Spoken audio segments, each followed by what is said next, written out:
Hello दोस्तों, मैं महेश। हमारे यूट्यूब चैनल स्टडी 22 जीके में आपका स्वागत है। आज हम हिंदी का पहला चैप्टर ध्वनि डिस्कस करेंगे। ध्वनि में हम देखेंगे कि वर्ण का स्वरूप क्या है, वर्ण कितने प्रकार के होते हैं। दूसरा देखेंगे कि वर्ण में स्वर किसे कहते हैं और व्यंजन किसे कहते हैं, अनुस्वार किसे कहते हैं, अनुनासिक किसे कहते हैं, पंचमा अक्षर क्या होता है, वर्णों का उच्चारण स्थान क्या होता है अर्थात वर्ण कहाँ से उच्चारित किए जाते हैं, बलाघात क्या होता है, संगम क्या होता है, अनुतान क्या होता है, उनके संधि के सामान्य नियम क्या होते हैं वर्णों के, और उच्चारण की विशेष अशुद्धियां क्या होती हैं एवं उनका निदान क्या होता है। सबसे पहले आते हैं वर्ण। वर्ण उस मूल ध्वनि को कहते हैं जिसका खंड ना हो, अर्थात जिसको तोड़ा ना जा सके, जैसे आ, ई, व, च इत्यादि। इसका कोई खंड नहीं किया जा सकता है। मूलतः हिंदी में 52 वर्ण होते हैं। वर्णों के उच्चारण समूह को वर्णमाला कहते हैं। हिंदी वर्णमाला में स्वरों की संख्या 11 होती है तथा व्यंजनों की संख्या 33 होती है। तब 11 और 33 मिलाकर टोटल 44 हुए। हमने अभी पढ़ा था कि हिंदी वर्णमाला में 52 वर्ण होते हैं, तो बाकी क्या होते हैं ये हम आगे देखेंगे। स्वर कौन कौन से होते हैं? आ, ई, उ, री, ए, ओ, औ। चाहे छोटा आ हो या बड़ा आ, ई छोटी बड़ी ई, उ छोटा ऊ बड़ा ऊ, ये सब स्वर के अंतर्गत आते हैं। स्वर टोटल कितने होते हैं हम यहाँ पे काउंट कर लेते हैं। 1 2 3 4 5 6 7 8 9 10 11, टोटल 11 स्वर होते हैं। व्यंजन देखते हैं। व्यंजन में टोटल 33 व्यंजन होते हैं। कौन कौन से हैं हम देखते हैं। का वर्ग में कौन कौन से व्यंजन आते हैं? का, ख, ग, घ, अंगा। ये टोटल कितने हो गए? 5। चा वर्ग में टोटल कितने आते हैं? च, छ, ज, झ और ञ। ये टोटल 5 हो गए। टा वर्ग में ट, ठ, ड, ढ, अड़ा। ये टोटल 5 हो गए।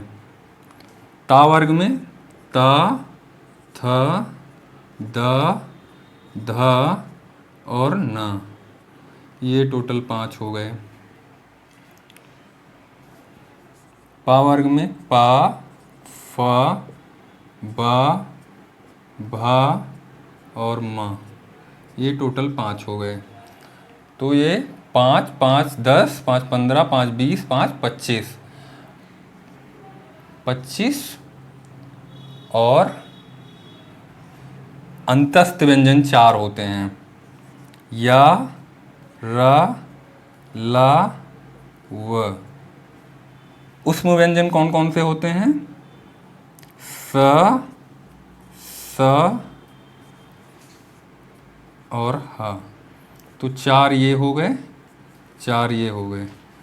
25 और 9 आपके 33 व्यंजन ये हो गए। उष्म व्यंजन वो होते हैं जिसको बोलने पर हमारे मुंह से उष्मा निकलती है। स और ह।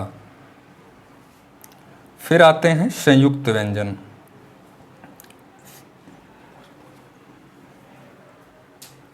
छत, त्र, ज्ञा और स। ये संयुक्त व्यंजन होते हैं क्योंकि ये व्यंजन जो है वो 2 व्यंजनों से मिलकर बने होते हैं। फिर आता है अनुस्वार। अनुस्वार किसे कहते हैं? ये अंक जो होता है इसे अनुस्वार कहते हैं। और जो ये अह होता है 2 बूंदी, उसे विसर्ग कहते हैं। द्विगुण व्यंजन क्या होते हैं? ढ और ड़।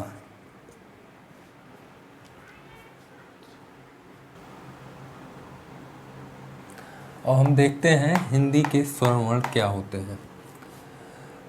स्वर वर्ण में इनके उच्चारण में किसी दूसरे वर्ण की सहायता नहीं ली जाती है, ये अपने आप में स्वतंत्र होते हैं। हिंदी में स्वर वर्णों की संख्या 11 है। स्वर वर्णों का वर्गीकरण इस प्रकार है, ये 3 प्रकार के होते हैं मुख्यतः: ह्रस्व स्वर, दीर्घ स्वर और संयुक्त स्वर। ह्रस्व स्वर कौन कौन से होते हैं हम ये देखेंगे: आ, ई और ऊ, इनको ह्रस्व स्वर कहते हैं। आ, ई, ऊ, इनको दीर्घ स्वर कहते हैं। ये ह्रस्व स्वर मूलतः अपने रूप में स्वतंत्र होते हैं। इनको एक मात्रिक स्वर भी कहा जाता है क्योंकि इनमें एक ही मात्रा होती है।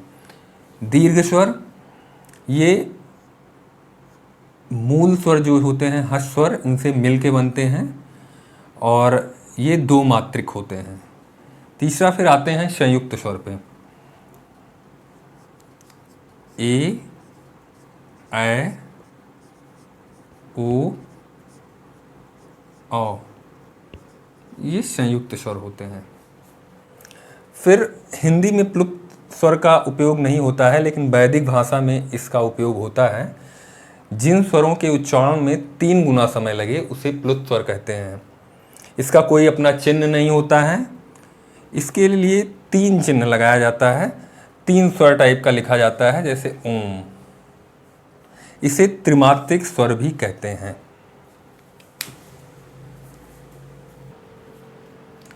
आगे हम लोग देखते हैं कि अनुनासिक किसे कहते हैं।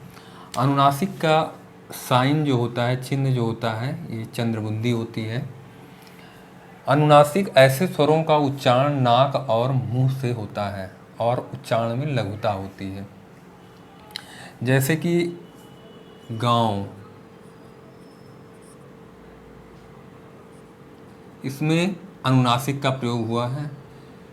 जैसे कि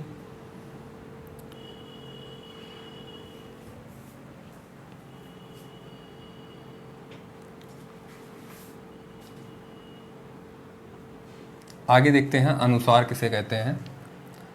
अनुस्वार, इसका चिन्ह ये बुंदी होती है। यह स्वर के बाद आने वाला व्यंजन है, जैसे कि आ, ई, उ। अंक जो होता है, अंक वो स्वर के बाद आता है, उसी को अनुस्वार कहते हैं। यह स्वर के बाद आने वाला व्यंजन होता है, जिसकी ध्वनि नाक से निकलती है। जैसे कि अंगूर, अंगूर में अनुस्वार का प्रयोग हुआ है ऊपर, ये देखिए। अंगद, अंगद में अनुस्वार का प्रयोग हुआ है। कंकड़, कंकड़ में अनुस्वार का प्रयोग हुआ है। उसके बाद हम लोग देखते हैं विसर्ग किसे कहते हैं। तो जो आह होता है 2 बूंदी, उसे विसर्ग कहते हैं। यह स्वर के बाद ये भी आता है, ये भी एक प्रकार का व्यंजन होता है और इसका उच्चारण हा की तरीके होता है, जैसे प्रातः। फिर हम लोग देखते हैं अयोगवाह। अयोगवाह किसे कहते हैं? ये अनुस्वार और विसर्ग दोनों को मिलाकर अयोगवाह का निर्माण होता है। अयोगवाह का सिंपल मीनिंग होता है, इसकी गणना ना तो स्वर में की जाती है और ना ही व्यंजन में की जाती है। जिसकी गणना ना तो स्वर में की जाए ना तो व्यंजन में।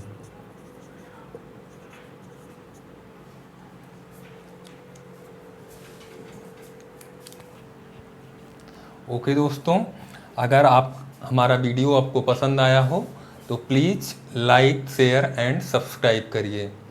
आगे के टॉपिक के लिए अगली वीडियो में मिलते हैं। बाय।